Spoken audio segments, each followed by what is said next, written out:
And the title of his talk is Hochschild cohomology and modular representation. Thank you very much. Thank you very much to the organizers for inviting me to give this lecture series here. It's a great pleasure to be here. It's my first time in Syracuse. I'd like to start with a quick, very basic introduction to what's sort of very basic question that will drive these talks. So you could ask yourself, if you start out with a finite group G and a field of prime characteristic P, which algebras arise as finite group algebras? And actually, in some sense, if you come from representation theory of algebras, that might not be exactly the question you want to ask. The question you would want to ask is, what are the indecomposable direct factors, the indecomposable algebras that arise as arise from finite group algebras? So which algebras arise as indecomposable factors? And these are then called the blocks. That's terminology which goes back to Brouwer, of a finite group algebra. And empirical evidence would suggest that this is a very small class of algebras. And that is, in fact, desirable, because if you can pin down exactly what the structure of the algebras is that you get in this way, then you are in a better position to try to get to structural connections between the finite group algebras, or their block algebras, and the structure of the finite groups themselves. There are examples of theorems I'm going to mention which illustrate that philosophy. So in order to start from that angle, you would want to ask, what are the basic properties that set these algebras apart? And I'm going to write down a very simple list of properties that clearly are typical for finite group algebras, some of them for slightly bigger classes as well. And so that's a sort of a starting point to narrow the algebras that will show up in this fashion. One of the things that group algebra have is that, because the group algebra can be defined over an arbitrary commutative ring, these algebras have lifts to characteristic 0 where they become semi-simple. So this is one very special property of these block algebras. Let me write it like this. They have semi-simple lifts to characteristic 0. And what do I mean by this? By this I mean that we are right away not just looking at finite group algebras over a field, but actually always over some complete local ring with a field of fraction, which I'm not always going to assume to be characteristic 0, but for most of the time what I really have in mind is fields of characteristic 0. So we're going to introduce, and that's pretty much for the remaining lectures, a complete discrete valuation ring with residue field O modulo the radical, this field K of prime characteristic P, and capital K the field of fractions of this ring O. And then the first thing that happens is that if you have B such a block algebra of the finite group algebra over the field K, then that lifts uniquely to a block algebra of the algebra over O.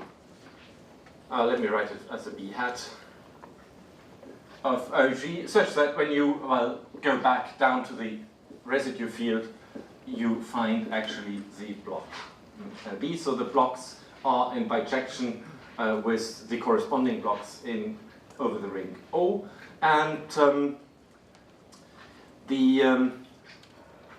if the characteristic of K is 0, then well, if you extend scalars, then this is a semi-simple algebra. That has a number of consequences already, narrowing down the field of algebras that we're going to consider.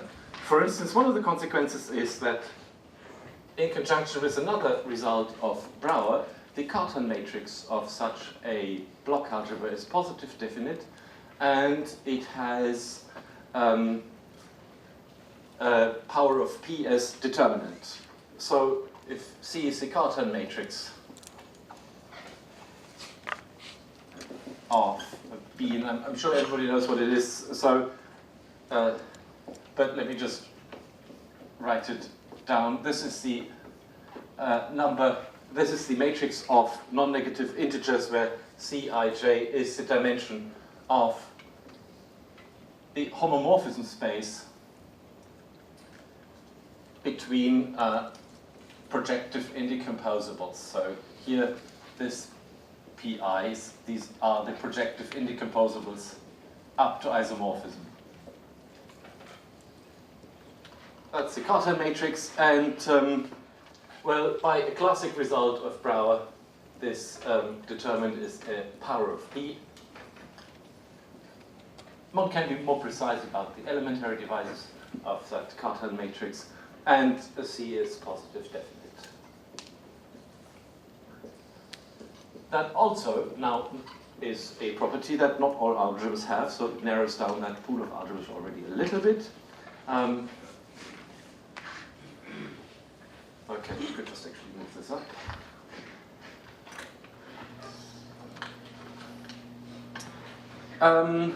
Then the next property is something that is responsible for lots of interesting duality properties of group algebras, of block algebras, namely block algebras are symmetric. Not in the sense of invariant theory, but what this means is that the algebra B, block algebra B, is always isomorphic to its dual over the base ring. So the base ring now could be either little k or O, depending on what it is. Let me just write k, but this makes sense over the ring O just the same way. As not just as vector spaces, as bimodules. When you take the dual of a bimodule, you just get another bimodule. And you want to compare these, and you find that actually they are isomorphic, and that comes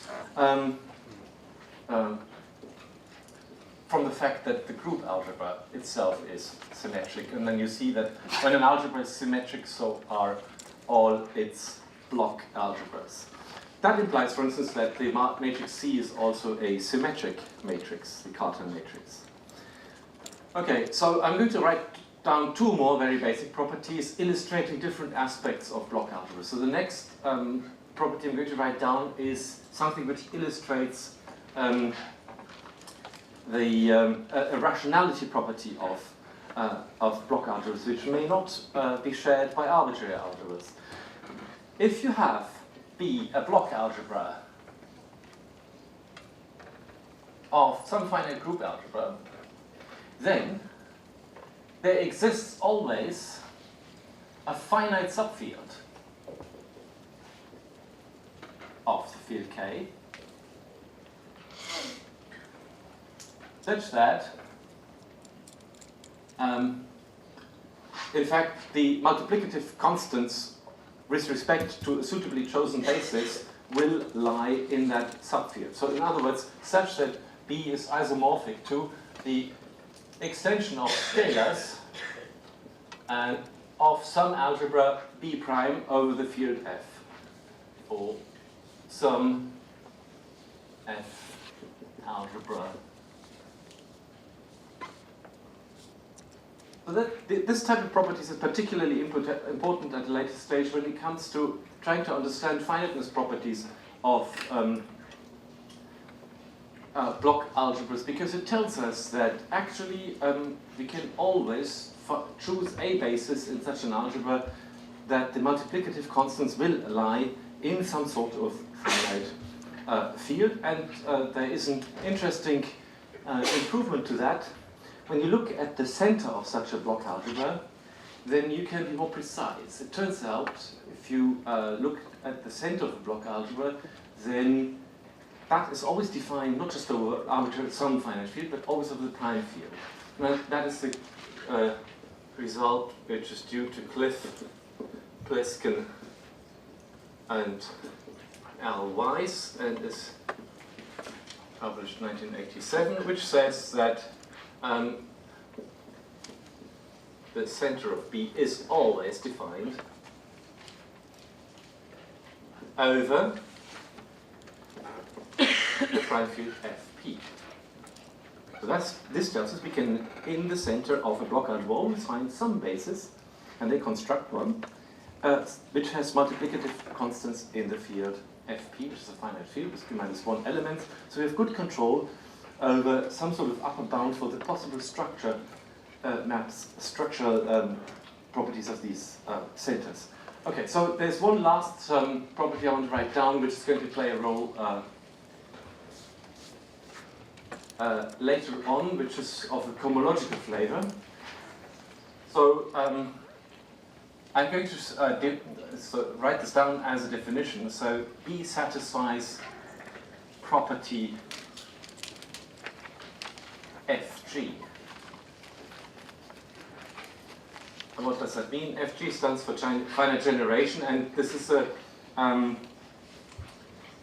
terminology which has been introduced by 5 authors. I'm just going to write the initials because 5 authors is long to write. So that's Erdmann, Holloway, Snashall, Solberg, and Taillefer, and I believe they did one in 2004,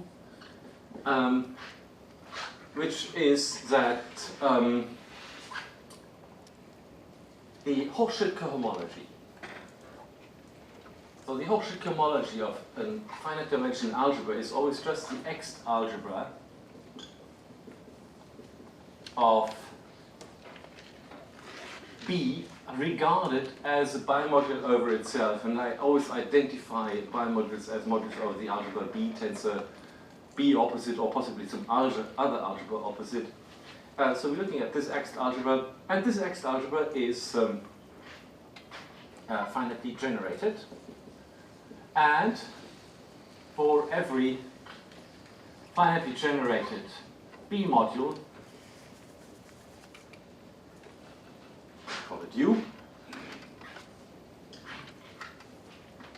the X algebra of the module U over B is finitely generated as a module over Hochschild cohomology.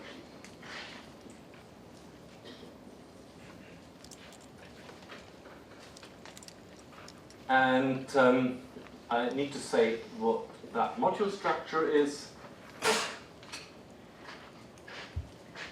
So that module structure is simply obtained from taking Hochschild cohomology and tensoring with U over B.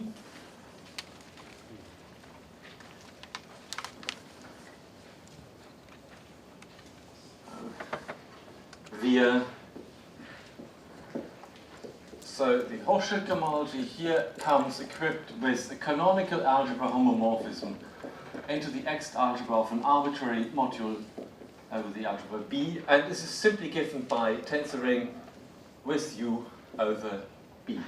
If you tensor a projective resolution of B as a bimodule with U, you get a projective resolution of the module U as a B module, and that way you get this algebra homomorphism.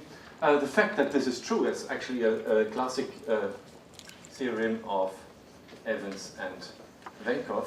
So Evans and Venkov proved that finite group cohomology is finitely generated, and more generally that the X algebra of any module is finitely generated over finite group cohomology, and then you can use that to extend this to Hochschild cohomology quite easily. So this is a direct consequence of the theorem of Evans and Venkov. So these are different aspects of block algebras which all serve the purpose of narrowing down that pool of algebras that we will need to consider. And so let me move on to a bit more precise facts on group algebras. Let me see. So these balls can't be moved, I guess. So this one down.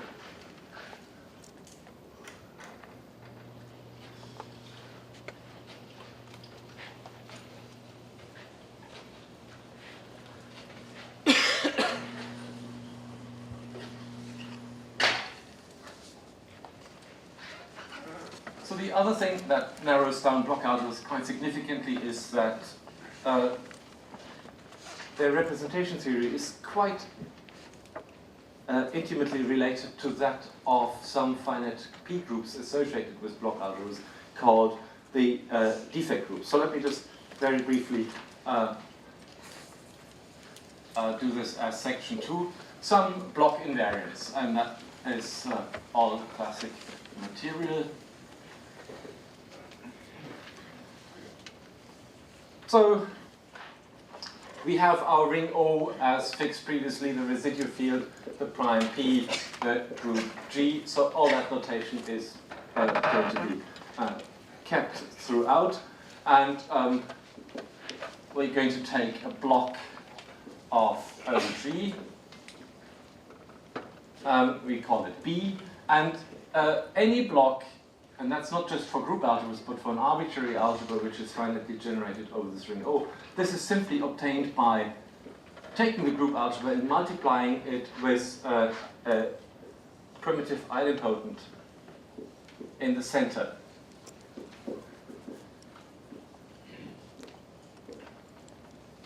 And which is then called the block idempotent. And what's obvious is that this idempotent is just the new unit element of the block algebra. Every block arises in this way for a unique primitive central idempotent. This is a very easy exercise. And what one sees immediately from this is that a block isn't just an algebra, it is also a bimodal summand of the group algebra. So B is an indecomposable OG bimodule summand of the group algebra OG. And if you happen to notice that I'm careful about talking about direct factors of the algebra and direct summands of the bimodule, then that's because in the category of O algebras, there is no reasonable direct sum. You need to consider the direct product from a categorical point of view. Okay, so if P is a P group, then the situation is, from a block theory point of view, P group is very simple, because this is an indecomposable algebra. It's a local algebra, in fact. And so you can't decompose this any further. So these will be somehow, from a block theory point of view, the building blocks in block theory. And I should mention also one special case, which is the principal block. There's one block which is nicer than the others. This is the unique block, typically denoted by B0, or if one needs precision, B0 of OG, which is not in the kernel of the augmentation homomorphism. So the augmentation homomorphism, call it eta, sends every group element to the unit 1 in the ring O. This has only one idempotent, so all block idempotents but one will be sent to 0, and that one which is not being sent to 0 is then to the principal block. So the question from the very beginning could now be rephrased as asking, well, what are the block algebras over O? Or rather, the algebras over O, which are Morita equivalent to block algebras, can be classified in some sense. And again, the background philosophy is the fewer algebras we get, the better. The thing is that there's a dichotomy of invariants associated with block algebras, which comes from the fact that block algebras aren't just algebras over some ring or field. They are coming from some finite group algebras. So that finite group in the background gives us loads of invariants which may not a priori be defined for an arbitrary algebra, and one of those is the defect group. So this is a definition going back to Brouwer. Oops. Have I already? No. I wonder whether I had already destroyed this thing.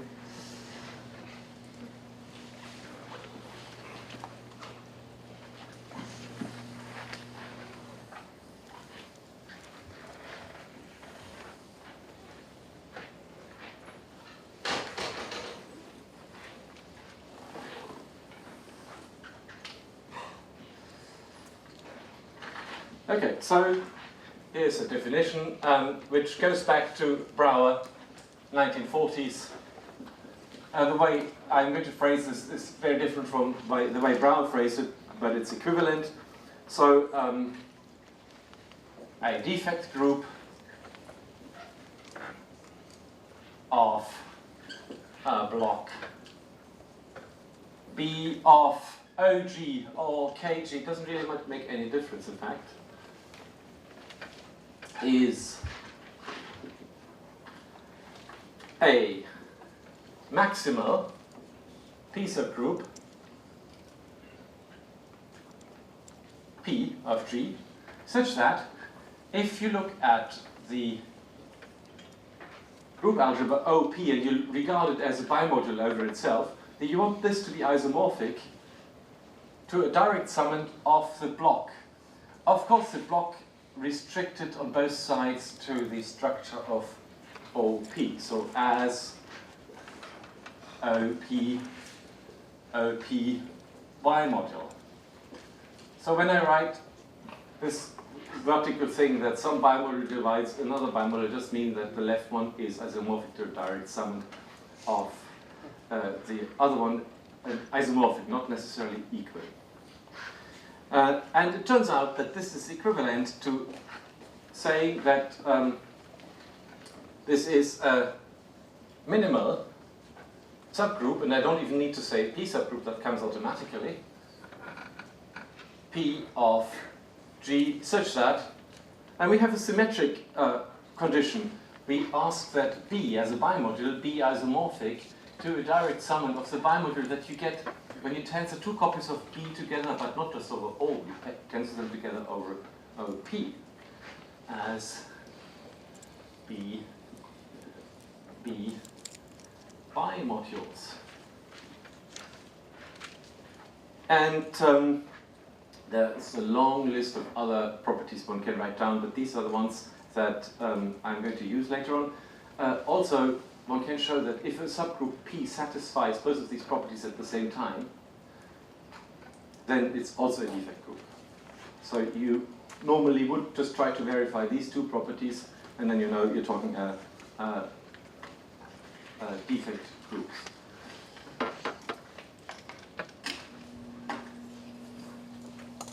So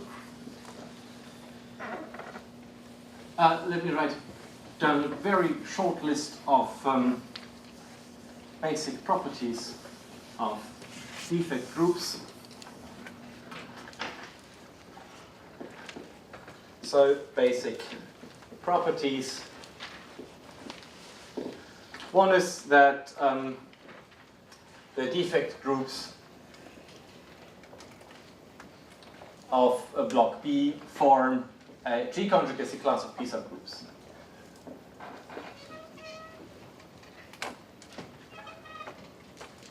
So a defect group is to a block a little bit what a cellular P subgroup is to a finite group. And in fact, that analogy goes a bit further, namely the defect groups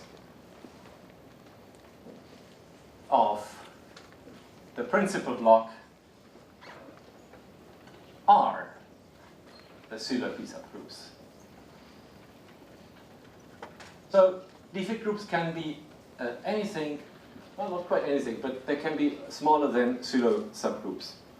And one property which is useful to keep in mind is that if Q is a normal P subgroup, then Q is contained in any defect group of any block of OG. In any defect group of any block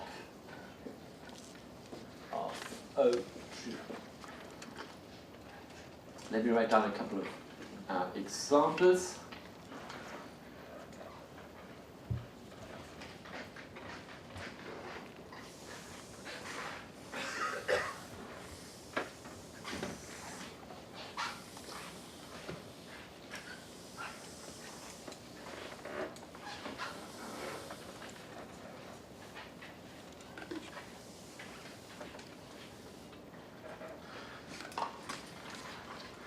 So here's some examples. So let's take some block of OG with defect group P. Let's look at first at the most basic cases. What happens if the defect group is just a trivial subgroup? Well, then the second of these two properties tells you that B is actually a separable algebra, because B is a direct summand to B tensor over OB.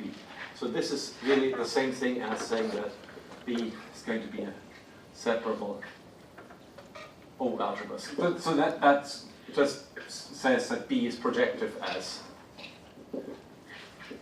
a module over the algebra B tensor B opposite.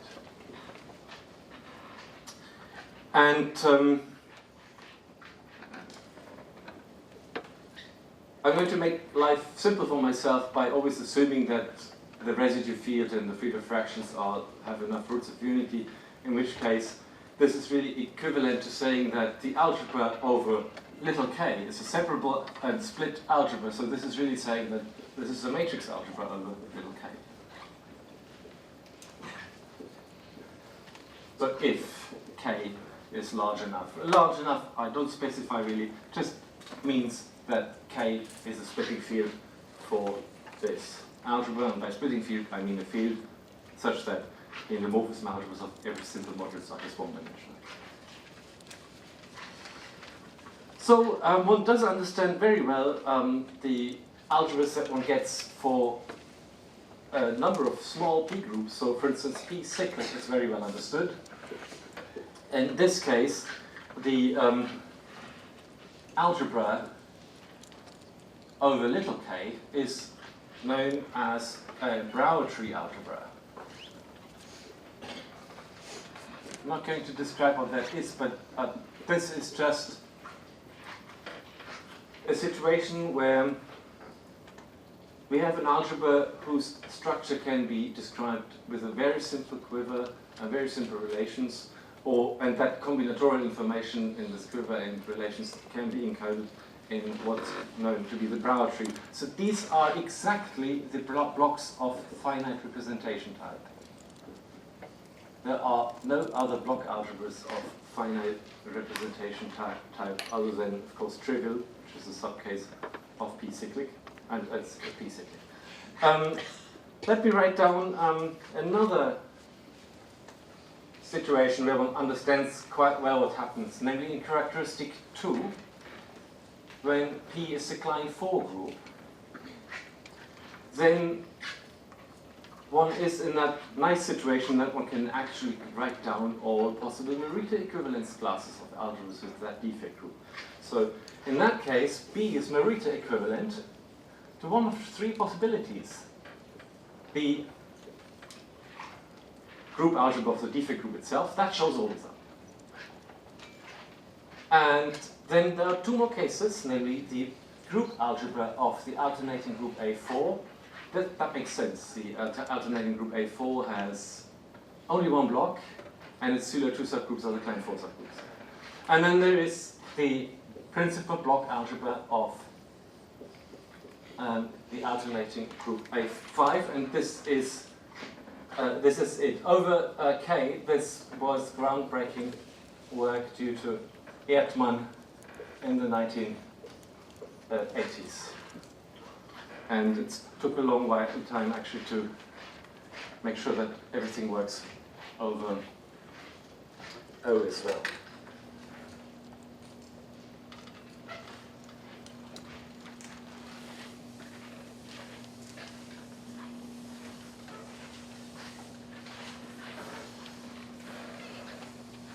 I actually can use this board. Let me write down one more case.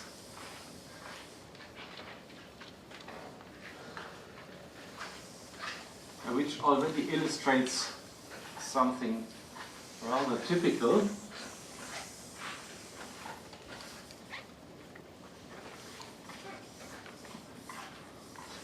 Which is the following example.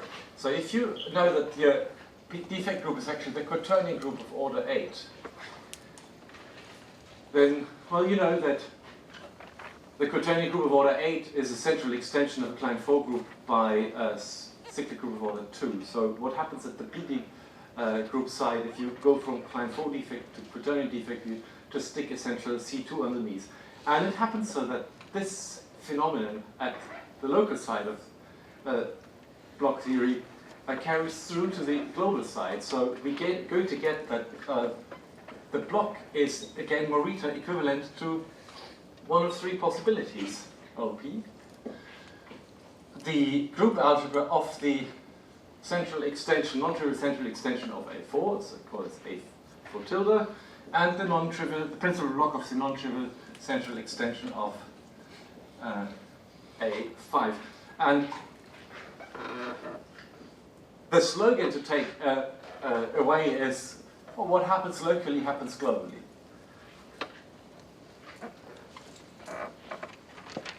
And we're very far away from being able to make that a precise statement, and even further away from proving precise statements. But that is sort of an intuition that is very much in the background here. And one of the applications of this relationship is, I'm just mentioning this, is the theorem of Brown and Suzuki, which says that the finite group with the quaternion Euler 2 subgroup can't ever be simple. And so that's the Brown-Suzuki theorem. But the other thing one sees on this list is that once you fix your defect group, it looks like there are only very few algebras that really show up as candidates for Morita equivalence classes of blocks. And this was turned into a conjecture, Donovan's conjecture,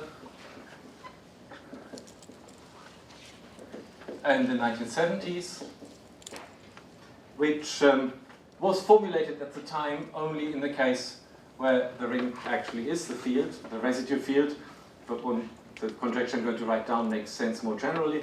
So for a fixed finite P group P, there are only finitely many Morita equivalence classes of algebras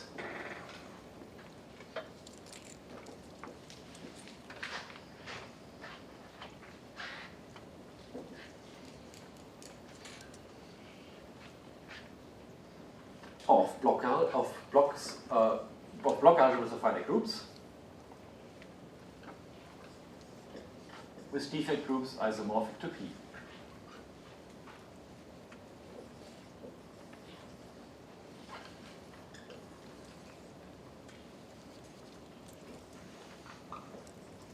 So once you fix your defect group, you expect there to be only finitely many Morita equivalence classes of algebras that arise as block algebras with that particular defect group. This is known in a number of cases. So this is true if, for instance, P is cyclic.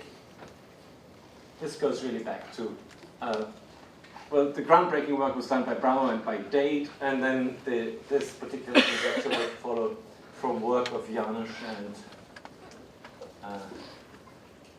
and Kupisch in around 1970. Then we have a number of cases in characteristic 2, so at the prime 2, we have the dihedral and quaternion, and another, some other tame representation type groups, and all of that is due to Erdmann again, 1980s. I want to mention one case which is far more recent, but which is of a different nature, which is that it requires the classification of finite simpler groups.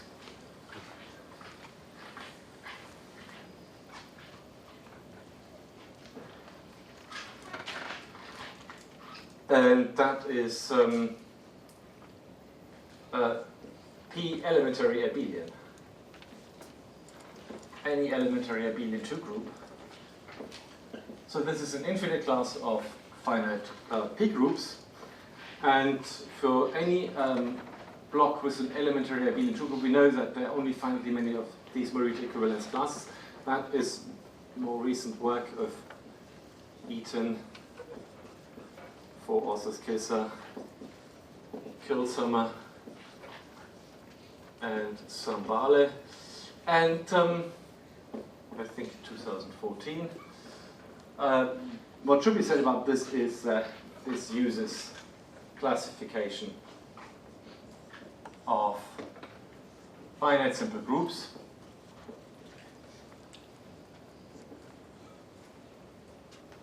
That reflects to some degree the fact that we really don't understand block algebras that well, but we do understand finite groups a lot better. And so, in fact, there is a chance of getting to some of the fundamental conjectures in block theory using the classification of finite simple groups. Let me mention that Donovan's conjecture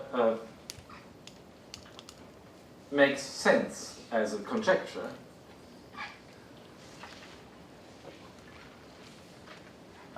For block algebras over the ring O when it's different from K. And question is, well, how would these two conjectures be related? And it turns out there are a number of things we don't know here. So let me write down a few open problems and questions that surrounding this area. One of them is that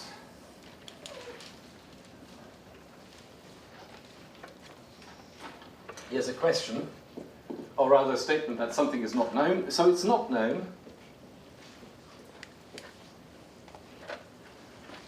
whether the Morita equivalence class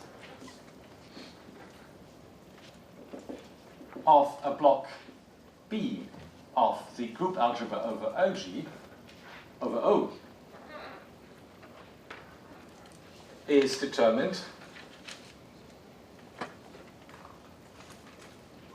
by that of the block, corresponding block over the group algebra over K.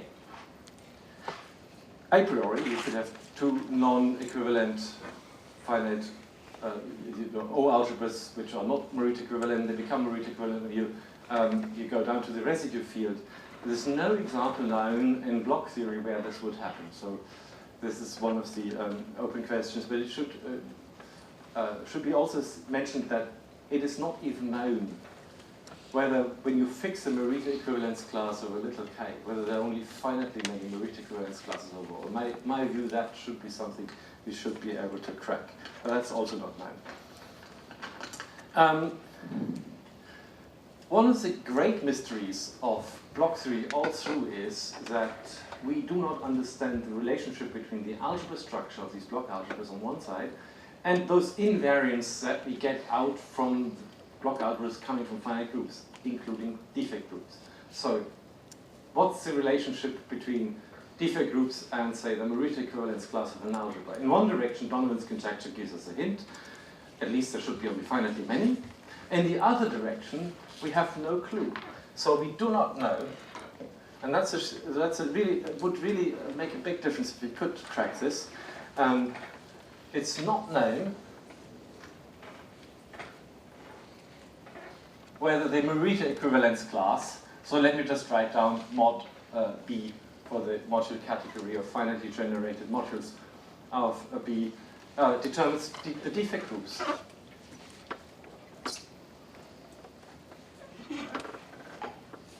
Again, there's a lot of evidence that this should be the case, so there's certainly no example known of two Morita equivalent block algebras with non-isomorphic defect groups.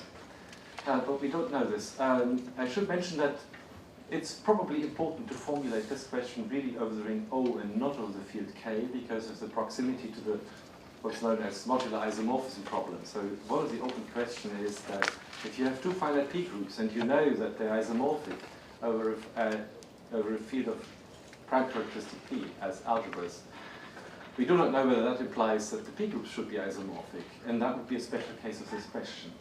Whereas we do know if we take two finite group P group algebras over the ring O and O has characteristic 0, then by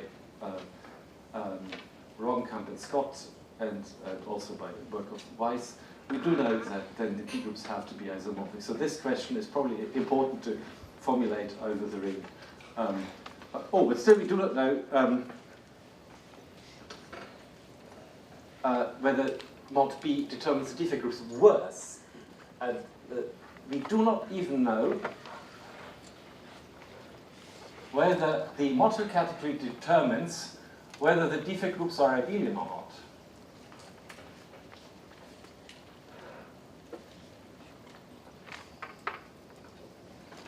Now, there's work using the classification of finite simple groups that points into this direction, work around the height 0 conjecture of Brauer, which was proved a few years back by Kisser and Malle. So there's definitely going to be a positive answer to this question.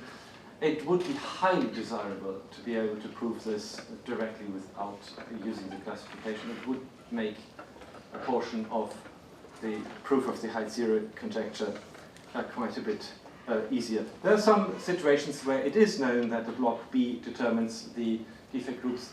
For instance, if the defect groups are elementary abelian, then that's something you can read off the block algebra structure.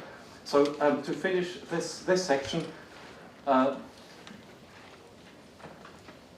me just write down this dichotomy of invariants that I mentioned earlier, this small amount of precision to indicate one of the things I want to talk about later. So there's this dichotomy of global versus local, and at the global side of things, well, we have if you have a block B, its algebra structure, or essentially equivalently the module category, and then there are all sorts of invariants, numerical invariants you can associate with these, structural invariants, for instance, L of B, which is the number of isomorphism classes of simple modules over the residue field K. There are the derived bounded category of B, there's stable module category of B, those structural things that come out of the module category of B, and their invariants, for instance, the one invariant I mentioned earlier is Hochschild cohomology. Let me write this down again.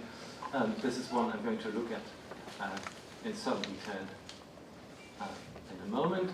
And at the local end of things, we have well, the defect groups, so defect group P, and then there are some other invariants, so two other classes of invariants that we will need to take a look at. One is what's called the fusion system of the block.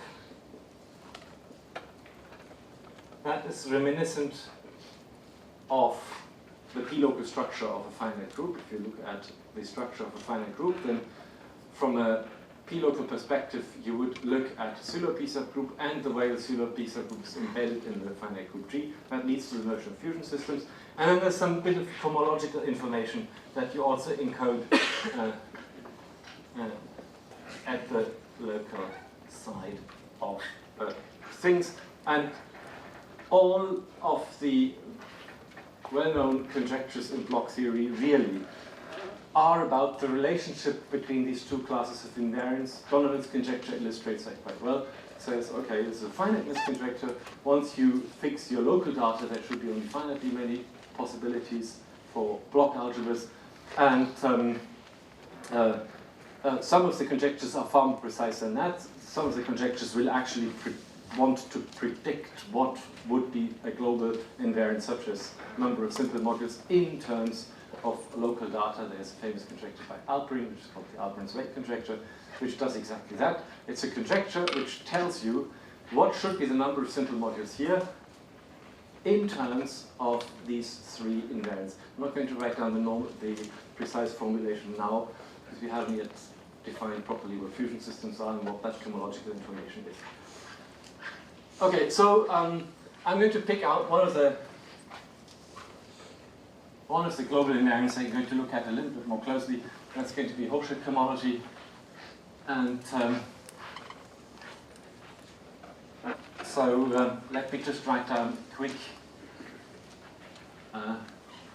list of the known facts about Hochschild cohomology of block algebras. So some basics on Hochschild cohomology.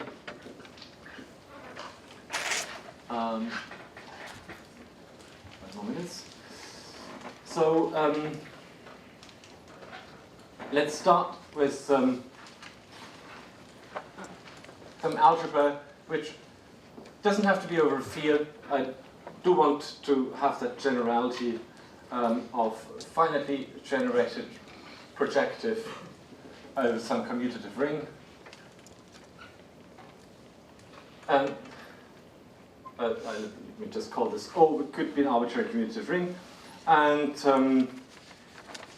then the Hochschild cohomology, well, as I have written down, is this. And some of the basic properties go back to Gerstenhaber, 1960. So one of the things Gerstenhaber showed right away was that Hochschild cohomology is always graded commutative. So that means it isn't commutative necessarily, but when you exchange the order of multiplication of two elements, you have to multiply by a sign, which is -1 to the product of the degrees of the elements. So that's what graded commutative means. Graded commutative rings behave in many ways very similarly to commutative rings graded to actually commutative graded rings. So a number of the typical invariants from commutative algebras can be carried over to these types of algebras. And so in particular, this means that in characteristic 2, where there are no signs, this thing actually is always commutative. In odd characteristic, it means that odd degree elements will always square to 0, so they're nilpotent and can be ignored for a number of considerations. The other thing Gerstenhaber right away noticed was that if you take the positive part, and I'm just writing greater than 0 here, this is always also a graded Lie algebra. So what does that mean? So graded Lie algebra of degree -1. That just means that if you take the bracket, what's called the Gerstenhaber bracket of two homogeneous elements in degree n and m, then that bracket is not going to end up in degree n plus m, but in n plus m -1. And that's what this -1 means. And then in the Jacobi identity, there are some signs to show you. I'm not going to write this down. They're straightforward.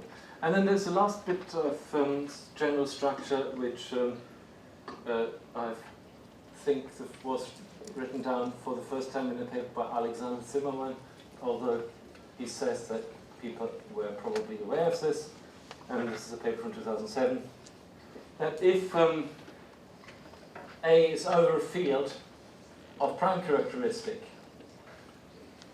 then the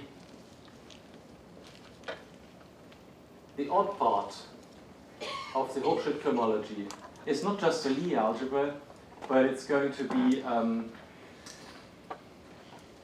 restricted, p-restricted Lie algebra. So there's some extra structure on Hochschild cohomology. This is when p is odd. When p is 2, it's actually the entire positive part that you can take, which is p-restricted Lie algebra. I'm going to actually give more details about this aspect and its invariance properties in the case HH1, where we can write down everything in great detail. There's one last thing I would like to say about Hochschild cohomology, which is something one shouldn't get confused about. And that is that the functoriality properties of Hochschild cohomology, they're somewhat not entirely unproblematic. So an algebra homomorphism is not going to give you a homomorphism between the associated Hochschild cohomology rings.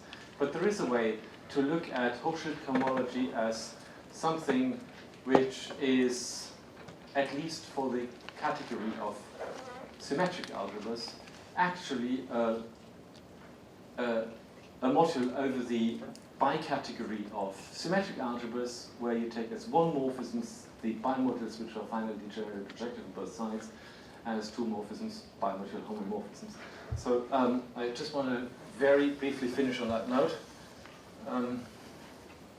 That there is some functoriality which is works only for symmetric algebras, but that's good enough for block theory. And this is this one here. So functoriality. Now, if you have A and B, two symmetric O algebras, and N, an AB bimodule, which is finally generated projective as a left and right module.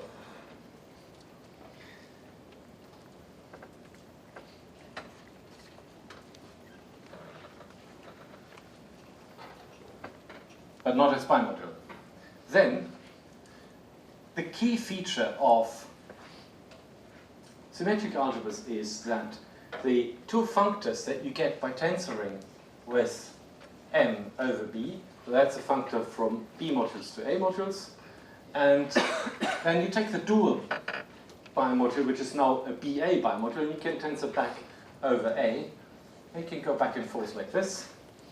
These two functors between the categories of A modules and the categories of B modules, they are actually biojoint. So between mod A and mod B are biojoints, so left and right adjoint each other. And that has a nice consequence. Slightly more precisely, fixing isomorphisms between A and its bimodule dual, and B and its bimodule dual, which you can. This amounts to fixing an adjunction.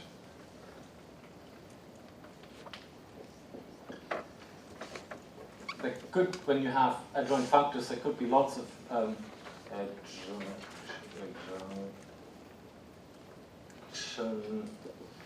isomorphisms. So when you have adjoint functors, there could be loads of different ways of writing down the adjunction isomorphisms. But fixing these bimodule isomorphisms is going to give you these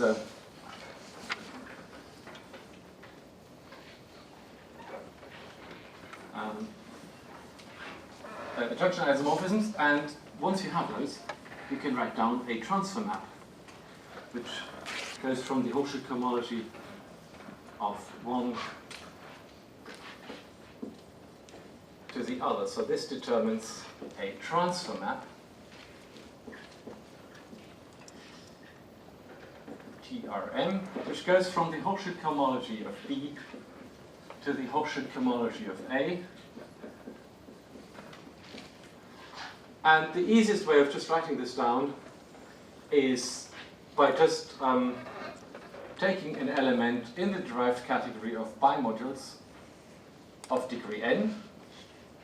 So this is in the bounded derived category of bimodules. And this is goes to the transfer. How is that defined? We have to start out with something which goes from A to A shifted. So we go from A to M tensor over M with its dual. And what do we use? We use the adjunction unit. We can do that. Then we essentially take this tau and tensor it on the left with the identity of M and on the right with the identity of M dual.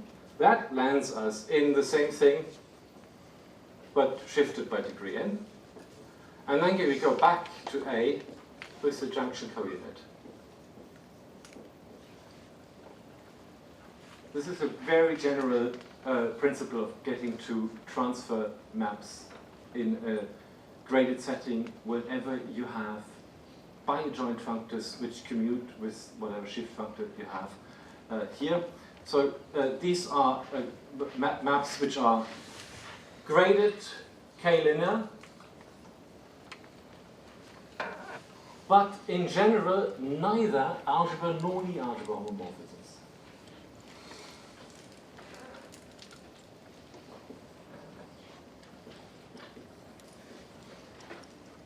And it's not a coincidence that we call them transfer, these maps, because they actually extend the usual transfer maps in group cohomology through the standard diagonal embedding of group cohomology in the Hochschild cohomology of finite groups.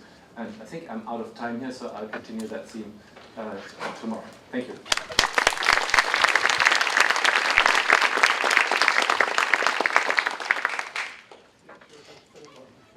Oh, I had 3 more minutes? Okay, well, that sounds good. In that case, what I just said in words, I'm just going to write down the commutative diagram because I think it illustrates a little bit the abstract nonsense formalism here. So,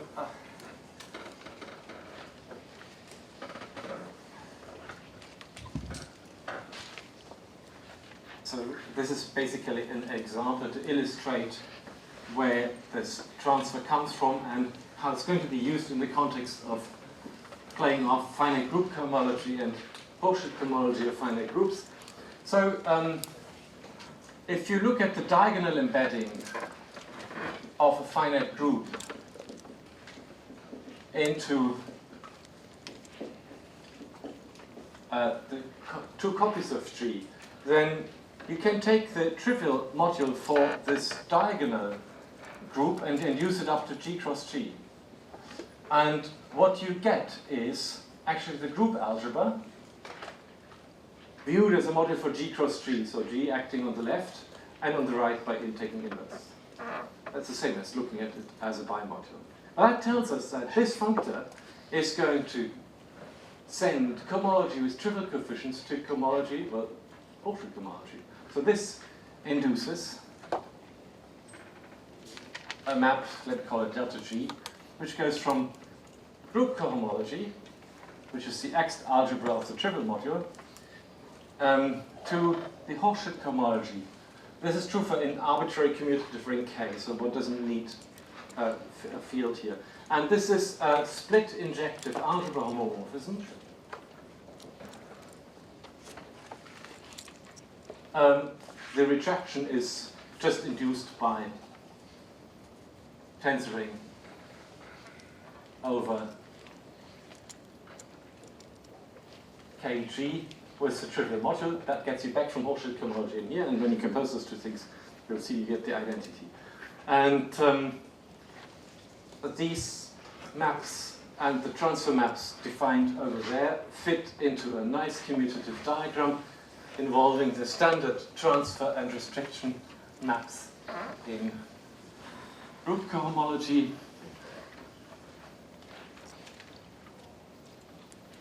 So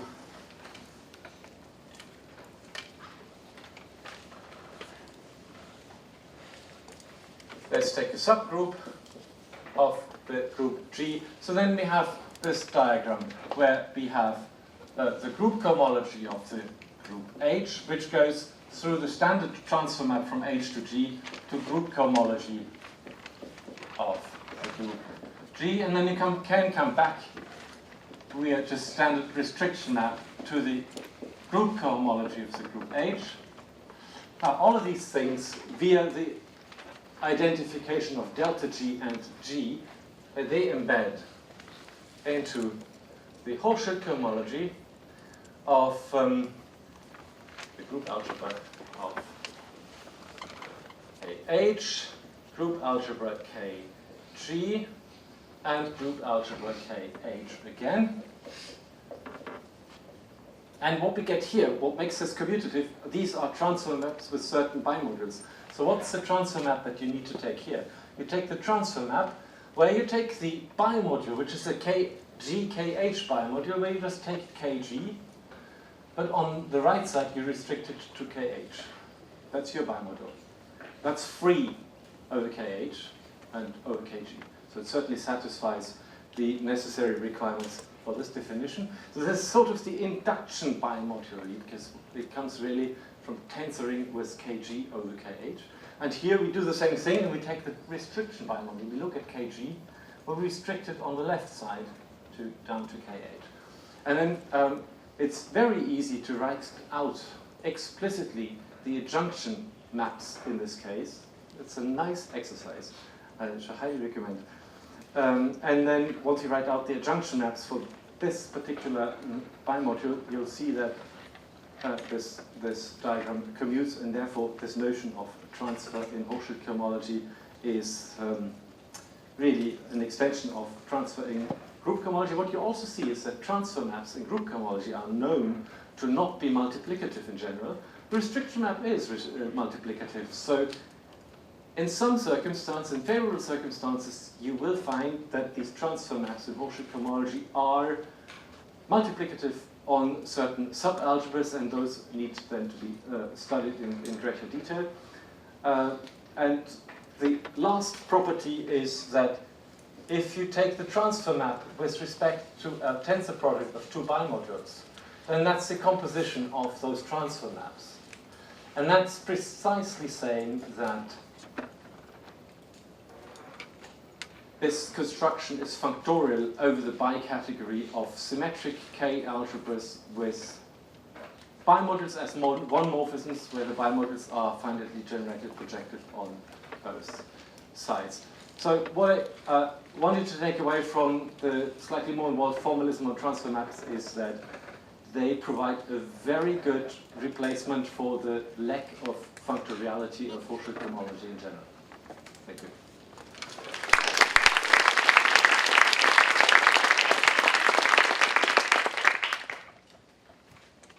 Questions?